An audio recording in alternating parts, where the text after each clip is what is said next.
We are on the record in the Iowa District Court for Jefferson County. Case is captioned State of Iowa versus Willard Miller, FECR 005143. Personally present today is Jefferson County Attorney Chauncey Molding and Assistant Attorney General Scott Brown for the state. The defendant, Mr. Miller, is present with his attorneys Nathan Olson and Christine Branstead. Counsel, I've been informed that a plea agreement has been reached between the parties and the defendant wishes to withdraw his previous not guilty plea and enter a guilty plea pursuant to the plea agreement. And at this time, I'll allow either any attorney to recite the terms of the plea agreement for the record. Judge, I can do that. We have entered into a written plea agreement with the defendant, Willard Miller. The defendant is going to plead guilty to murder in the first degree. The recommendation by the state is that our plan, at least at this point, is to recommend a minimum sentence of 30 years and a maximum sentence of life with the possibility of parole. The defendant, since he was under the age of 18, is not subject to the mandatory minimum sentence in a Class A felony of life without the possibility of parole. However, he is subject to the mandatory minimum under certain conditions pursuant to Iowa Code Section 902.1 sub 2. This will be a guilty plea. This is not what we normally would term an offered plea. He will make a factual basis to the elements that are set forth in the plea agreement. Unless the court wants me to recite what those elements are, I know you're going to do that later. But there is an accomplice liability theory of aiding and abetting, which is incorporated into those minutes of testimony. It's the same accomplice liability theory that would be incorporated into the elements and marshalling instruction that we would have given to a jury in Pottawatomie County. That is the basics of the plea agreement. There are other conditions that are listed in that written document. We have a signed version of that by all parties, and our intention is to upload that into EDMS at some point following this hearing. And either Mr. Olson or Ms. Branstead further comment at this time? Your Honor, that is a correct recitation of the plea agreement. And Mr. Miller, you've just heard state's attorney and your attorneys talk about the plea agreement. Is that your understanding of the plea agreement? Yes, Your Honor. And is it your personal desire to accept this plea agreement and proceed to plead guilty today to the crime of murder in the first degree in violation of Iowa Code Section 707.2? Yes, Your Honor. I am required by law to personally advise you of your rights and determine if you are pleading guilty because you are in fact guilty, and I'm required to make sure there's a factual basis for your plea. So I'm going to ask you a series of questions.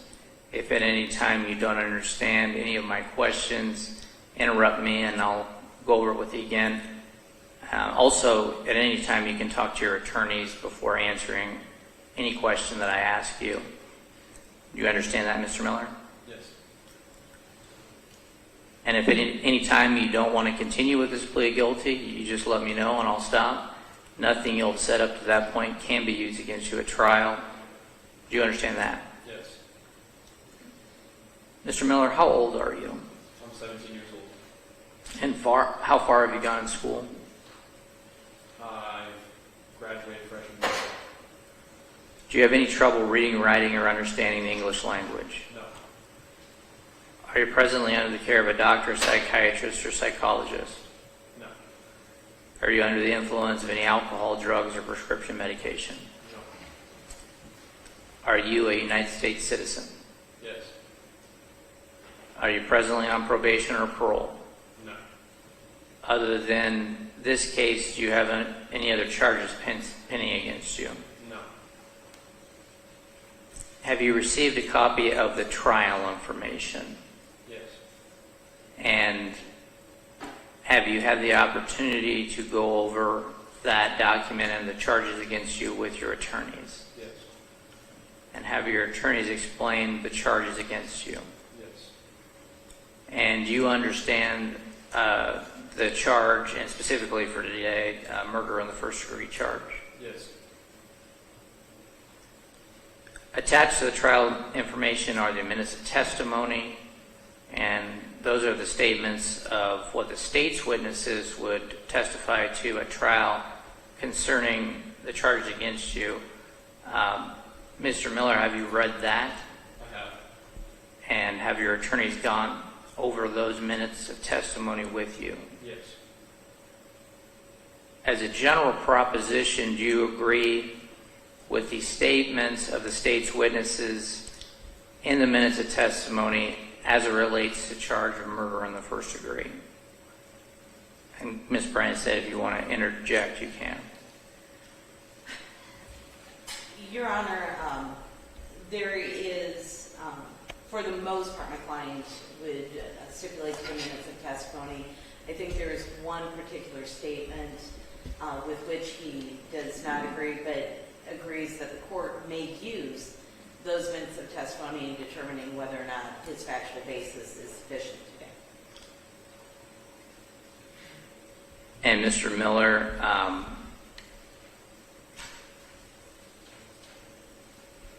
do you agree that I can use the minutes of testimony in this case in determining a factual basis for your plea today? Yeah. And is the state agreeable to that? We are, Your Honor. There are certain essential elements of the crime of murder in the first degree that you're pleading guilty to that the state would have to prove beyond a reasonable doubt to a jury or a judge if you decided to not have a jury trial. I'm going to ask either Mr. Brown or Mr. Molding to recite the essential elements for the record. The 4 elements of first-degree murder, as they're stated in the plea agreement, is that true, Judge? Correct. All right. The elements of murder in the first degree, as listed in the plea agreement, again, this would have been in the marshalling instruction to the jury should this have been tried. The first element is on or about the 2nd day of November 2021, the defendant struck Nohema Graber or aided and abetted Jeremy Goodale in striking Nohema Graber.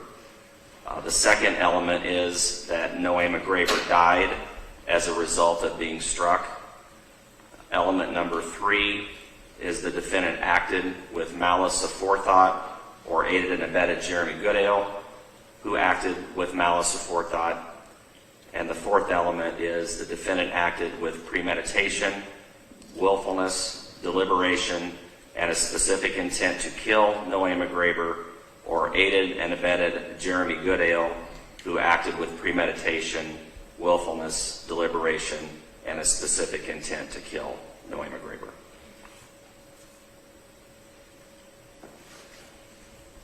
Mr. Miller, you understand the state of Iowa would have to prove all of those essential elements beyond a reasonable doubt to the satisfaction of a jury or judge in order for you to be convicted of murder in the first degree.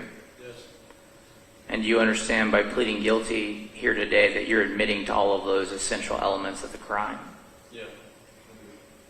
And keeping in mind that the court will not permit anyone to plead guilty who claims to be innocent, what is your plea to murder in the first degree, guilty or not guilty? Guilty. Mr. Miller, in order to accept your guilty plea, I must be convinced that there is a factual basis for the plea. Now we discussed that I'm allowed to consider the minutes of testimony in considering the factual basis, but I also need to have you recite what you did on or about November 2nd, 2021 that leads you to plead guilty to this charge. And I'm going to have your attorneys assist you in this factual plea or factual basis at this time. Ms. Branstad, would you like to ask your client some questions regarding?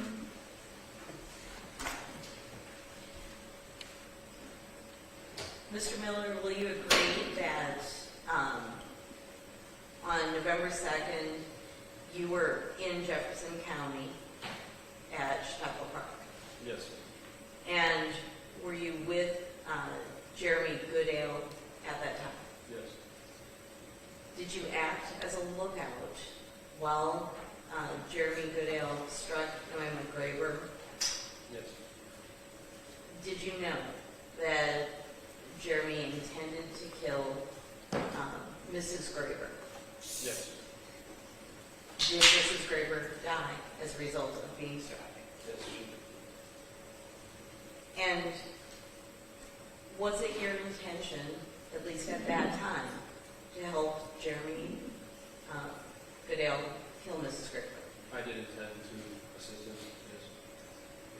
Yes. And knowing that that was your intention, would you agree that that was acting with malice aforethought and that your acts were premeditated? Yes.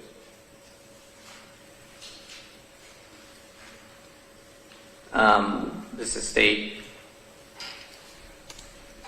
have anything further? Judge, just to make sure we round out the facts in this case, and these would all be in the minutes. It was our intention at trial that the evidence would be that Mr. Miller planned the murder of Nohema Graber, that this plan was in place with Jeremy Goodale. They both acted both as principals as well as aiders and abettors in the planning of the death of Nohema Graber. It's also the facts that are in the minutes that Mr. Miller, Willard Miller, struck Nohema Graber with the bat. We also have evidence that Jeremy Goodale did that as well. They both acted together in doing that and bringing about her death.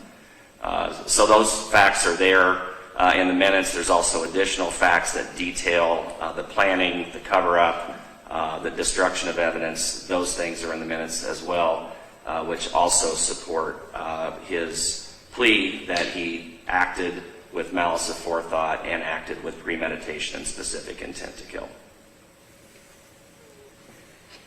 Ms. Branstad, or Mr. Olson, do you want to make any further record on the issue of the factual basis? Your Honor, I believe that my client has provided sufficient factual basis. I would note that my client denies that striking Mrs. Graber, but other than that, I think he's in agreement with the majority of the minutes of testimony, which are additional indicia of premeditation, but I believe his factual basis is sufficient at least for today's proceedings. And counsel, everybody agrees that based on the minutes testimony and Mr. Miller's statements about the premeditated malice and intent to kill Nohema Graber, that there's a sufficient factual basis that Mr. Miller committed murder in the first degree in Jefferson County, Iowa on or about November 2nd, 2021. Is that correct? Yes, Your Honor. Mr. Miller, is that correct? Yes. And is the state satisfied with this record? Yes, Your Honor. Mr. Miller, have you fully and completely discussed the charge filed against you and the matter of your plea here today with your attorneys? Yes, I have. And Ms. Branstad or Mr. Olson, have you discussed the existence of any possible defenses with your client? Yes, Your Honor. And other than a general denial, do you know of any defense that could affect the outcome of this case? Your Honor, there are other defenses defenses that we have discussed with our client with regard to ability to form intent and his capacity at the time. We have discussed those both with our client and with potential witnesses, and Mr. Miller agrees that those are not viable defenses for him. Mr. Miller, are you satisfied with the representation your attorneys have given you in this case? Yes, I am. And defense counsel, have you fully advised your client of his constitutional rights, and are you willing to defend him at trial if you wish to go to trial? Yes, Your Honor.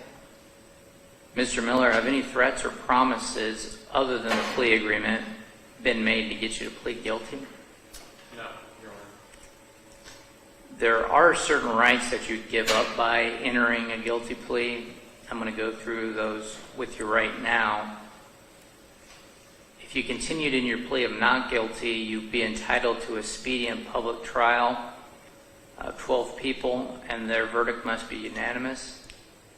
You'd also have the right to waive a jury trial and have your case decided by a judge if you wished. By pleading guilty, you're waiving your right to a trial, and there will not be a trial of any kind. At trial, you would be entitled to have an attorney represent you, and if you couldn't afford one, one would be appointed for you. At trial, you'd have what's called the privilege against self-incrimination. That just means you could not be required to testify against yourself. At trial, you also have the right of confrontation, and that is that the names of the state's witnesses on the minutes of testimony would have to come into court, take an oath on the witness stand, testify in front of you, be subject to cross-examination by your attorney. You also have the right to subpoena witnesses on your behalf and compel their attendance, even if they did not want to voluntarily attend and testify. At trial, you're presumed innocent until the state proves, if ever, that you're guilty beyond a reasonable doubt. Mr. Miller, you understand by pleading guilty today, you are waiving all of those legal and constitutional rights that I went through. Yes, I do. And is it still your desire to waive or give up the rights we've gone through and enter a plea of guilty today? Yes, Your Honor. There are also maximum and minimum penalties associated with the crime of murder in the first degree. It's a Class A felony. There is a maximum sentence of life in prison. There is what I think the sentencing hearing will consist mainly of is there's a range of potential minimums that the court can set. There's not a automatic life sentence without the possibility of parole because you were a juvenile when this act occurred. So regarding mandatory minimums, there's not that automatic mandatory minimum. But you could face some sort of sentence of incarceration before you would see the parole board. There is a requirement that you submit to a DNA sample. There is also on cases where someone is found guilty or pleads guilty to being responsible for another's death, restitution in at least the amount of $150,000 pursuant to Iowa Code Section 910(3)B. In this case, you would be jointly and severally liable for restitution and potentially other costs.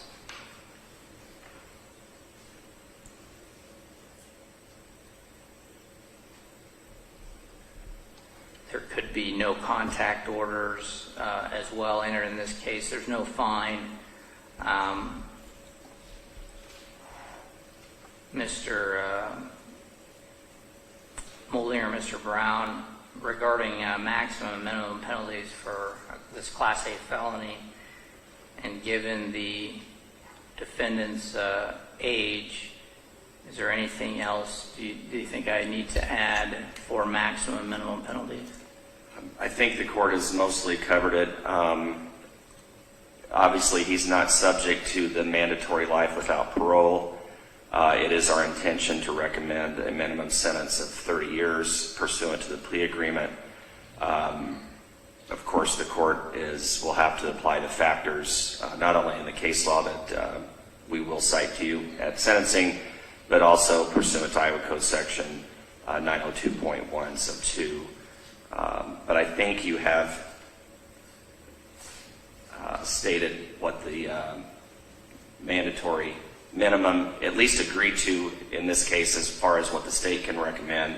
The defense is free to recommend any sentence that they feel is warranted by law or by the facts. So I do believe that that rounds it out. Is there any further record on a mandatory maximum and required minimum penalties from your perspective, Ms. Branstad?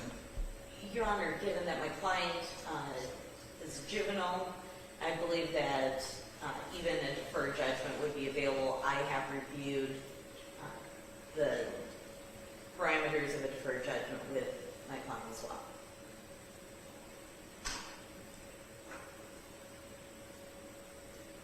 And Mr. Miller, have you reviewed the document that you and the state's attorney have come up with for a plea agreement? Yes, I have, Your Honor. And actually that probably goes over the mandatory and minimum sentences. I tried to summarize it here for you. Do you have any questions or misunderstandings of what could possibly happen regarding sentencing at your sentencing hearing? No, Your Honor. You do understand the possible maximum and minimum penalties that I've just described to you? Yes, I do. Okay.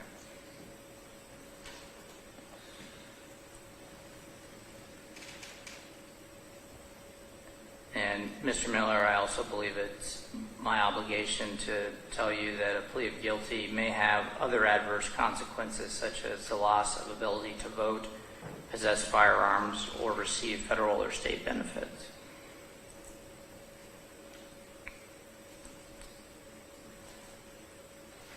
And keeping in mind everything we've just discussed, Mr. Miller, and all the rights you are waiving, do you still wish to plead guilty to the charge of murder in the first degree in violation of Iowa Code Section 707.2? Yes, I do.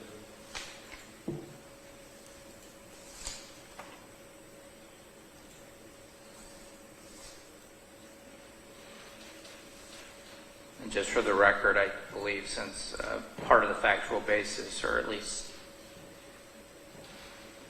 the instructions or the plea involved an aiding and abetting theory, that Iowa Code Section 703.1 would also be part of today's guilty plea. Counsel, any other record that needs to be made or anything that I've left out of this guilty plea that could affect the validity of this plea? Judge, you just mentioned the accomplice liability theory, which is charged in the elements. I'm not sure I quite caught the code section you mentioned. Did you say it was 703.1? 703.1 is aiding and abetting. Is there any other code sections that you wanted me to cite? No, I was just making sure I had that the number reference on the code was correct. I appreciate that. Thank you. Okay. Any further record on that issue from the state? No, Your Honor. Counsel, for the defense, anything I've left out of the record that could affect the validity of the plea? Your Honor, within my checklist, I may have missed it, but I have advised my client that any verdict would have to be unanimous, and that the court is not bound to the plea agreement, but could sentence my client to up to the legal maximum. And Mr. Miller, do you understand that I am not necessarily bound by the plea agreement, and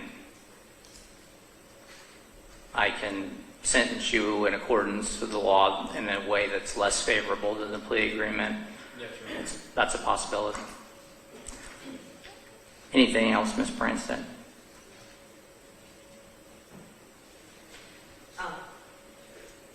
Your Honor, you may intend to address this at the end, but the plea does involve giving up certain appeal rights.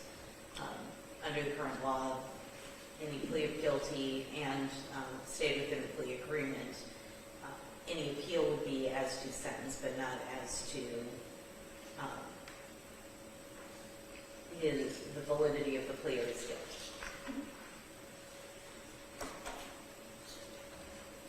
And I will touch on that a little bit later. It's, I've got down on the list a little bit further. So, counsel, is there any reason why the guilty plea of the defendant should not be accepted? No, Your Honor. No, Your Honor. No, Your Honor. It is a finding of the court on the record made that the defendant is acting voluntarily. He understands his rights and the consequences of his plea, and there is a factual basis for the plea as made. The court therefore accepts the defendant's plea of guilty to the charge of murder in the first degree in violation of Iowa Code sections 707.2 and 703.1.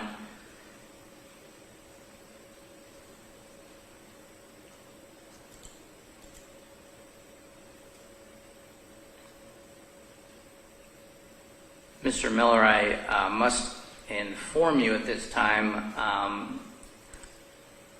that pursuant to the plea agreement, that there's you're waiving your right to challenge the guilty plea. Am I stating this right, counsel? So usually there's a motion to arrest a judgment where you can decide at least 5 days prior to sentencing, but no later than 45 days from today's date, that you wish to withdraw your guilty plea. But is it my understanding, counsel, that Mr. Miller wishes to waive his right to challenge this guilty plea that we're having right now?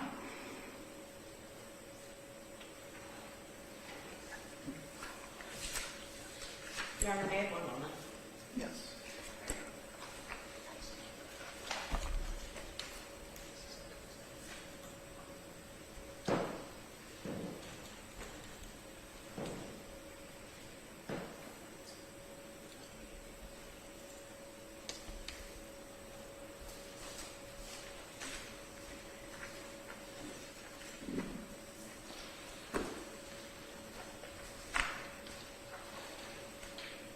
Your Honor, my client does not intend to challenge the guilty plea, and certainly has waived his right to appeal the guilty plea other than, well, the guilty plea in any manner. May I speak to counsel for a moment?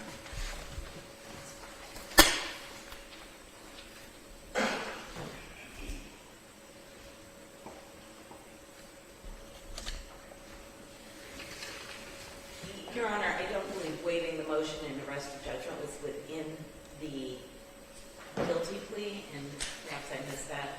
I certainly see no reason why my client would intend to waive his motion and arrest of judgment, but I believe that is still a viable option for him if there was an irregularity in the plea proceeding.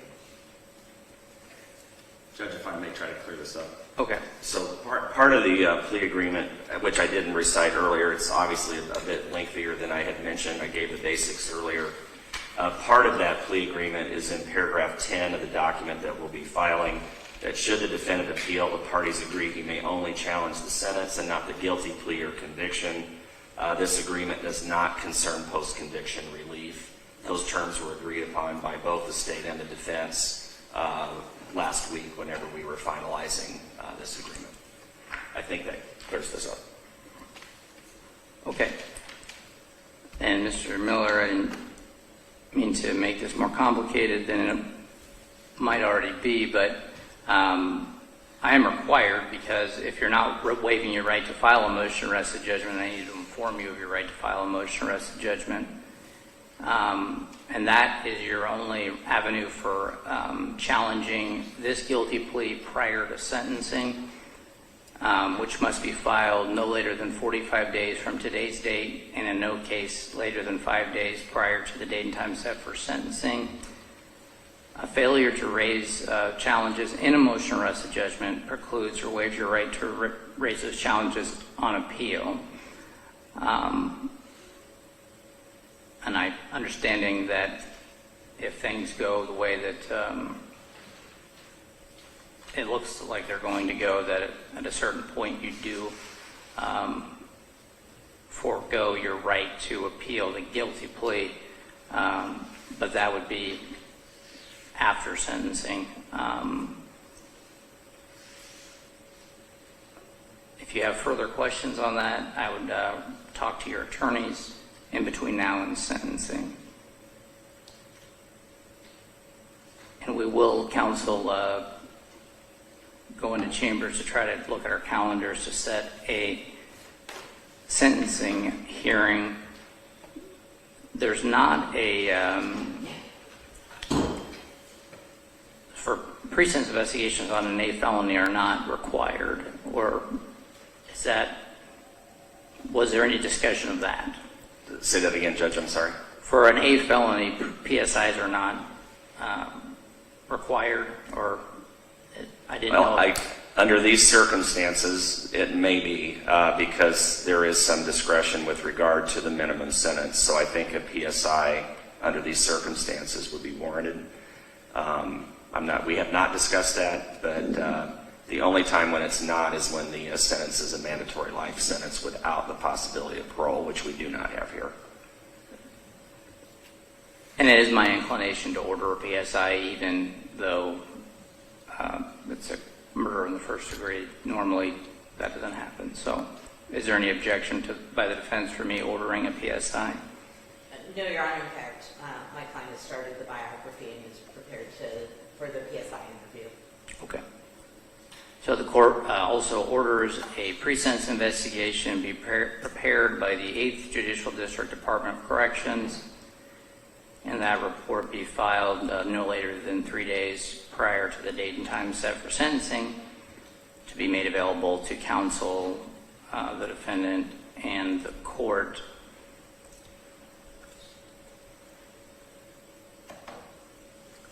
The defendant is not eligible for bond pending sentencing. Is there anything else we need to discuss on the record today, counsel? No, Your Honor. No, Your Honor. Okay. That concludes the record. Thank you.